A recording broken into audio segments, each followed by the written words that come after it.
Basi wasikilizaji, kuna DJ mmoja alikuwa anafanya pale NTV, alikuwa anaitwa Djmoh.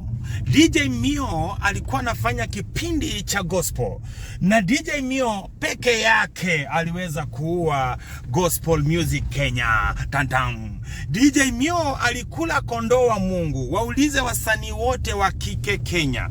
Hao wasanii wote wa kike walikuwa wakitoa video na muziki wakipeleka kwake, anawaambia amshukishie nguo. Na wale ole wao waliomnyima, Djmoh aliwanyima airplay. Tantantanta. Uliza wasanii wote wa kike upcoming especially, wengi walikufa moyo, wengi waliachana na Mungu, na wengi waliacha muziki wa Mungu. Tatatatata. Djmoh, uliza wasanii wa Tanzania wa kike, watakueleza vile ambavyo aliitisha kwa fujo.